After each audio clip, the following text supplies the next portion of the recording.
We're going to bring in Alex Grossi of Quiet Riot and Hookers and Blow.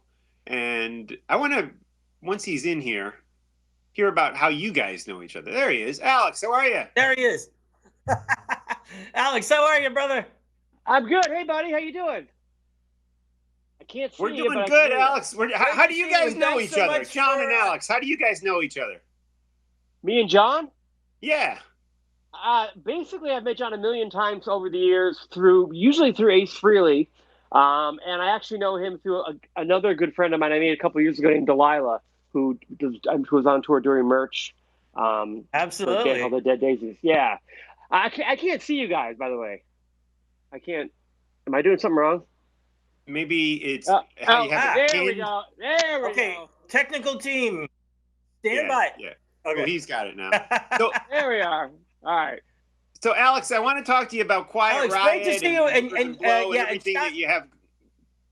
I want to talk to you about everything you have going on in the rock world. But first, you just emailed me earlier, and I had no idea. One of my favorite records of 2020 is by Public Enemy. What You Gonna Do When the Grid Goes Down? I mean, so many great songs. You play on Yesterday, man? No, I only played on the title track. I'm on okay. The one track that I'm on, yeah. Great record, man. So many just incredible songs on that. It really How did that come about? Yeah. How'd you hook up with Public Enemy? I mean, the reviews of the record are insane. The critics love it. Yeah, well, I live out here in Las Vegas, which is where Flavor Flav also lives. We're almost neighbors. And for his 60th birthday party, I got invited to put together like an all-star band to play that song "Bring the Noise" that they did with Anthrax back in the day. Sure. And we just became friends. We go bowling all the time. And when he was making about a year ago, he mentioned he was in the studio, and he's like, "I want to get you in on some tracks." And I went down that day. They were doing that song, and laid some parts down on it. But I gotta say, the coolest thing I've probably ever been a part of, non rock and roll, was seeing the process of how those guys work. I mean, you don't realize how Chuck D and Public Enemy, or Chuck D and Flavor Flav together completely make that sound. If you remove one of them, it's not. It's really, really interesting. And when Flav was about to do his vocals on that track, he looked at me and he goes, "Yo, Alex, I'm about to put the milk on this cereal." I go, "The milk?" I go, "Excuse me?" He goes, "Yo, you don't want no cereal without milk, right?" I go, yeah. He goes, "I'm putting the milk on." And I shit you not, he went in the vocal booth, did about 3 runs through, and it went from sounding like a cool Chuck D track to Public Enemy. Like, it was astonishing. It was great. So he is the milk of their cereal. So yeah, it all makes sense now. Right on. Great stuff. I love it. I did not to bring up a sad note right at the beginning here, but it has been about 5 months since we lost the great Frankie Banali, and just a guy whose drum sound was so unique and distinct, with Quiet Riot and Wasp and everything else he did, even Billy Idol. I wanted to talk to you about what the future is of Quiet Riot, because it sounds like, from what I was reading, there may be some tracks on the way that we'll get to hear Frankie one more time. Is that true?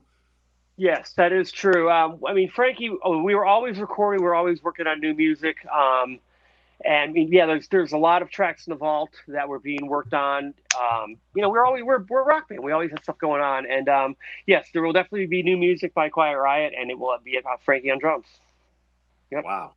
Great stuff. And it wasn't like That's amazing. It wasn't like we planned it or anything. It's like I said, most of the time you're always working and recording ideas. And Frankie loved to play drums. He was always recording stuff. So, we're trying to figure out exactly what to do. I mean, it's such a weird time with the pandemic right now, and we do have some tour dates coming up. To kind of wipe the cobwebs off. But I would definitely, next few months, so there'll probably be some more solid news on that front for sure.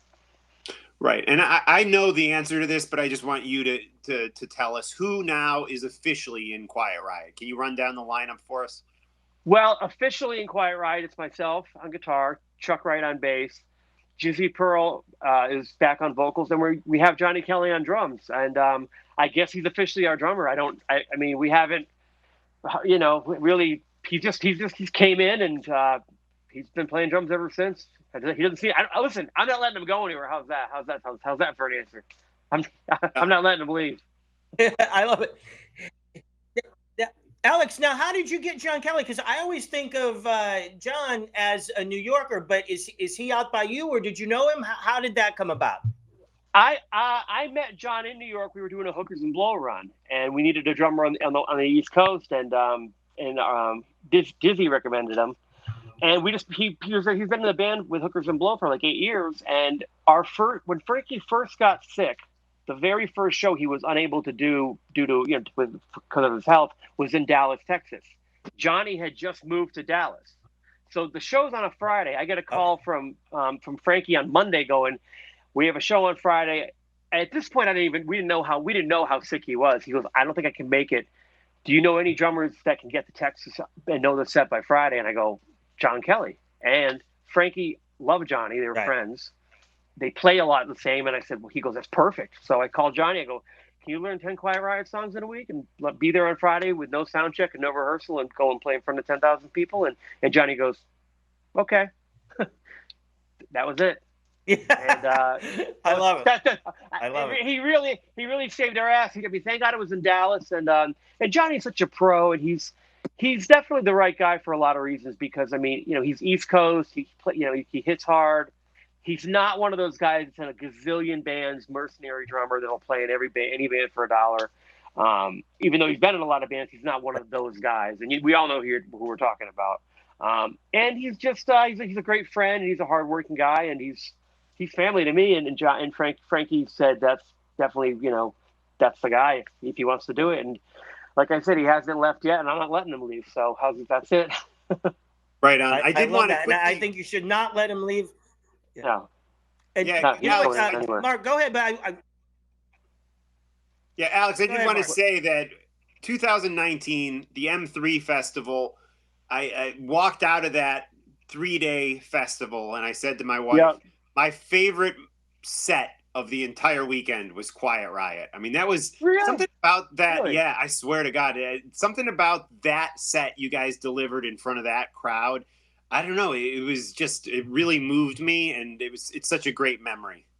That was a very, very emotional set for us, because at that point, Frankie knew that was going to be his last show for maybe forever.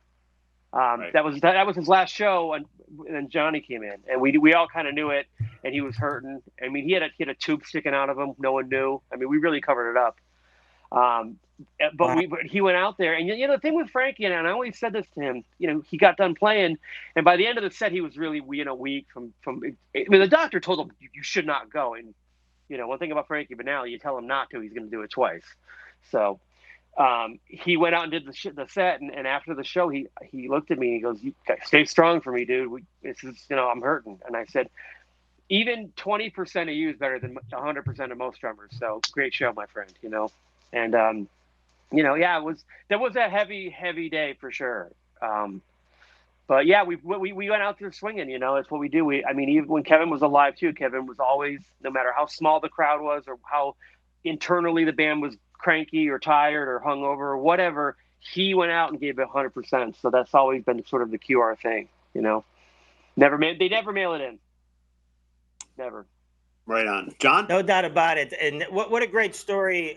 What a great story. And hey, before we get back into metal, Alex, I just want to talk about something, and I want to congratulate you on something that happened maybe about a month or two ago, your engagement. I got engaged to my girlfriend, Tammy. Yes. Yeah, she's great. We live together out here in Vegas, been together about 4 or 5 years. And she's like my best friend in the world. And congratulations. Thank you very much. This pandemic has shown a lot of couples a lot of things I've seen. I've also seen a lot of people that are getting divorces now. No doubt. You kind of get to see if you can really deal with it. And we became tighter and closer and got our relationship together. And there's definitely no one else I want to be with after going through this with her. So yeah, we're very happy. Thank you. Absolutely. You're welcome. And it's been such a difficult year, and I'm really happy to hear that something that positive came out of a really difficult year in so many ways. Yeah. Everything's what you make it, and it's when this whole thing went down, a lot of musicians started to really freak out, and not because we all lost our jobs at once, And it's just got to Right. always look at the glass half full. I mean, we don't have a choice, So yes, I'm glad the stars aligned the way they did, and we a lot of positive have come out of it for sure. Absolutely. And another positive doubt. thing that happened this year was we got some new Hookers and Blow songs, cover songs, one of them with Yep. Frankie. Is there more of this coming down the pike? More cover songs that Hookers and Blow might be releasing to us? Yes. In May, we're releasing an entire record, also 12 Oh, wow. full record, full length vinyl and everything, limited edition vinyl, and it's all covers, obviously, and it's gonna be really, really, really cool. We went all out on it. I mean, Dizzy and I we went way over budget, but it's like our little baby, that band, and we have some great players on it. But yeah, it's coming out on Golden Robot Records. I believe May 21st, I think, is the date. We're actually just starting to put together the artwork for it and special thanks. And I mean, the great thing about that band is there's no rules. I mean, we're called Hookers and Blow. We don't write music. And I mean, the worse we act, the worse our behavior is, the better people treat us for some reason. So we have a lot of fun with it. Cool. Well, John, we're going to probably have to wrap up in about 5 minutes with Alex, but I had a couple more. Do you have anything you want to ask Alex? Well, Mark, why don't you go ahead, because I know that my whole notes went down, Alex. So I apologize, but I know Mark has everything together. So Mark, you go, and then I'll come in. Yeah. Hey, Alex, what's going on with Operation Pipe Dreamers? Can you tell us what that is? What it's all about? Oh, that actually came about very quickly last week. It's a new reality show.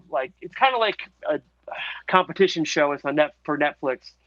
It's produced by Tommy Chong, and it's glass blowing competition to make these really high end, exquisite bongs, basically. Oh wow!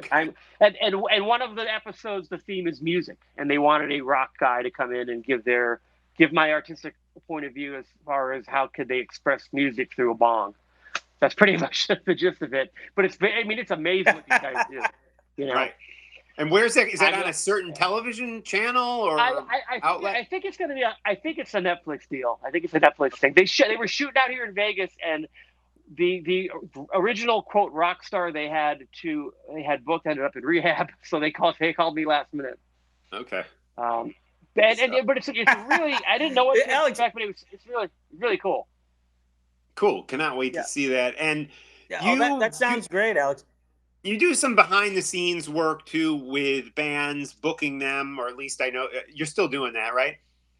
Well, yeah. I mean, when they start booking shows again, yeah. That was my question. When do you think we're going to start to see tours return? Are we looking at this summer?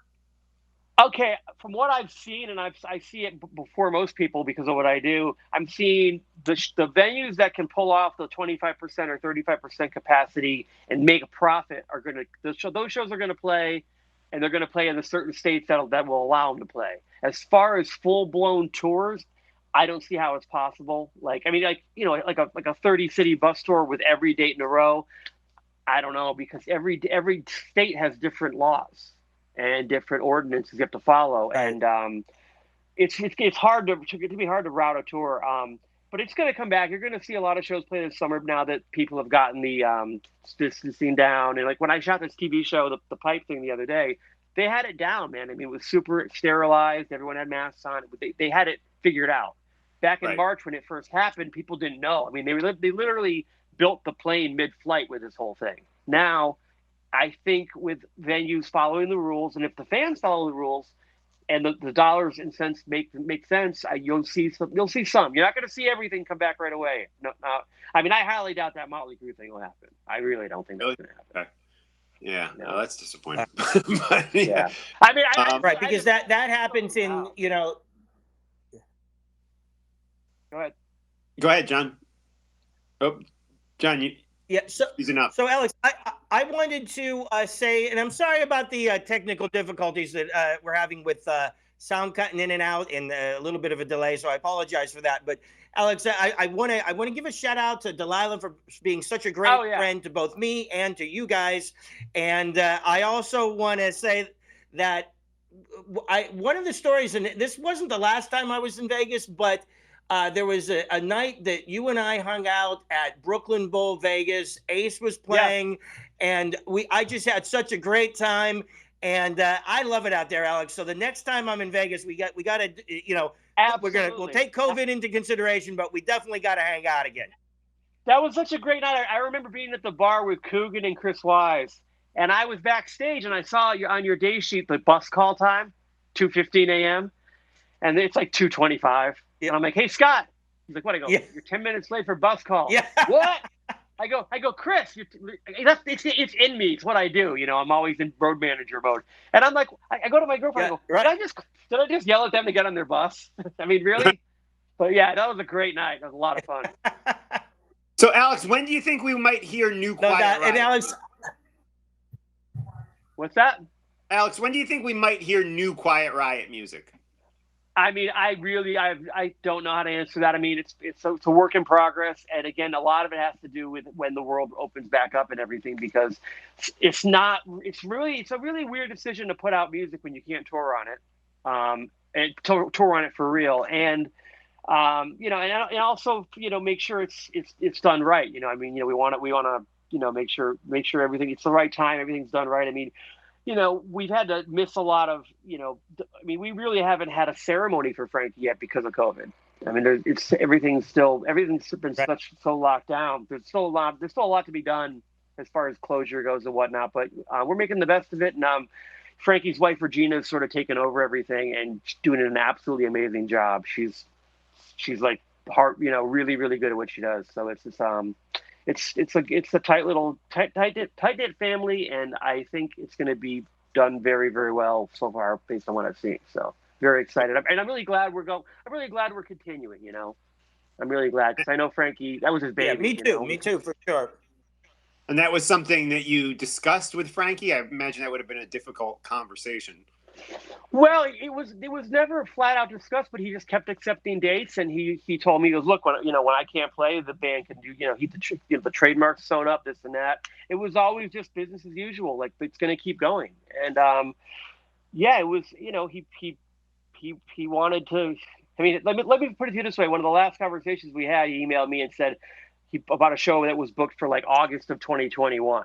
He said something like, I won't be there, but you're playing in Wyoming on the 21st of August. So something like that. It's like kind of making a little joke about it. But I mean, he handled it so bravely and so well. I mean, it's really, I don't know too many guys that could have fought the way he fought that thing. I mean, he gave it a run for it. So, I mean, really did. The kind of cancer he had was gnarly, dude. I mean, he was stage 4 pancreatic, is no joke. And he was given 3 to 6 months to live, and he did 18 months. Wow. I mean, and he was still playing drums after 12 months, Wow. Still banging on the drums. Amazing. Right on. Well, Alex, it's great connecting with you here. Where's the best place people can get in touch with you online? I'm on Instagram. It's Alex Grossi 1976, and I have a couple Facebook pages too. So, I'm on there everywhere. Like, Twitter, Facebook. I don't know. You'll find me. Right on. Cool. Well, thank you so much for joining us, Alex. And we look forward to seeing you back on the road with Hookers and Blow and Quiet Riot. Hopefully this year. Yes. Actually, we have a show in New Jersey. Absolutely. In March. Okay. Well, we'll be there. Well, yeah, March. Alex, we'll definitely be at that gig no matter what. I will for sure. It's in Vineland, New Jersey, March 6th at the Landis Theater. Okay. Cool. So. Nice. Well, Alex, looking forward to it. And again, Alex, thank you so much for taking the time out to do this. You've always been such a great dude, and we will see you soon, and you got to come back on again. Absolutely, guys. Take rock and roll. Be safe, and hopefully I'll see you in March. Yep. Sounds good, Alex. Cool. Thank you. Take care, guys. All right, guys. Alex Grossi of Quiet Riot and Hookers and Blow. What a great guy. Alex Grossi, one of the nicest musicians.